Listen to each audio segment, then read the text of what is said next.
Right here, I got up over the back. Okay, this time instead of attacking the far one, we're going to attack the near one. Okay, so when I step that hook in, I'm going to use it to clear my bottom leg. You see? So I'm not going to leave that foot in between his legs anymore. Because a lot of guys will keep this connection between their elbow and their knee, so I can't get that hook in. Right? So go ahead and close this up. Yep, so he keeps that back, so I can't get that hook in. Right? But that doesn't necessarily control my near side leg. Okay? So instead of trying to get that hook and actually just keep stepping it in there, I'm going to take this far arm and I'm going to hook the near side arm. So my elbow can press on his head, start flaring this arm out. Okay? Now same thing we did before. My shin's going to go to the back of his head. I'm going to fall down. My leg comes across his body. Alright? And I'm going to grab his big toe and pull it to my face. Here.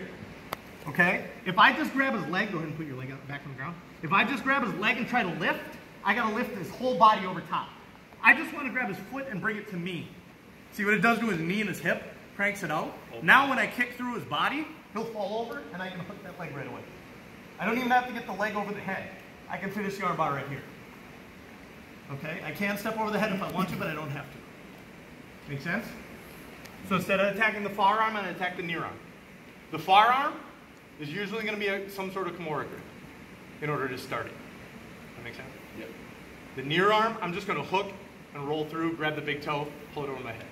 Okay? For a couple of years, they called this the Rhonda Rousey armbar because she did this to like six out of her 8 victims. So one more time, we're going to start all the way from the bottom. He's got his pressure. I'm going to reach across his head in order to get my hips out. I can block the hip here too, but this one is more important for me to get this outside foot in. Okay?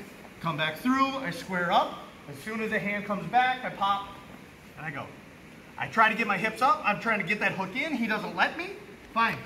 Hook and elbow in the back of the head. I'm not dropping the elbow, right? I mean, there might be a little thud, but not to your training partners, right? Just to the guy that dropped a knee on your face earlier, right? So hook that shoulder. The shin's going to come to the back of his head, and I want my foot to clear his hips. Even if it's a matter, posture up for a second. No, with your head.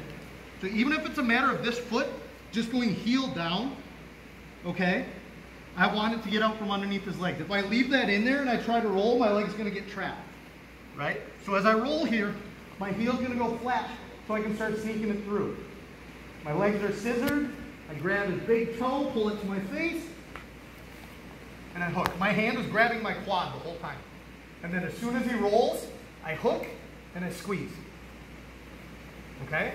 I can get through elbow deep now. If he locks his hands, great. Then I can step over the head and we get into our battle. If he isn't holding his arms, right, I slide out to that hand. I'll finish right here. I don't even need to grab the step over the head. Questions? So it was, the difference is like once if you grab the leg, you get more strong that way instead of the toe? Yes. If you grab the leg, you have to lift his hips over you. Okay. If you grab the toe and pull it to your nose, his hip will naturally go with you because you're fighting the end of the lever, okay. Right? If you, the closer to his hip you are, the heavier and stronger he's going to be. If I'm out at the end, that toe cranks on that knee, cranks on the hip, they're going to come with you. What are you saying? I was just going to ask if this is how you do belly down armbar build up. It's one way to set it up. It's one way to set it up. The belly down armbar tends to be off the scramble. Trying to set it up and get that hand up because their hands are underneath. In order for you to extend it all the way away, usually it's going to be that first one we did where that hand comes out backwards and they sit their hips down and then you flatten it out.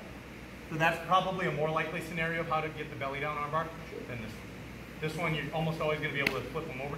You just got to kick through. When you pull on that foot, right, I'm up on my shoulders, I got that foot, I'm pulling it over my head, and I kick through the body to bring them over. Yes? My legs scissored. Yep, head and body. 1, 2, 3.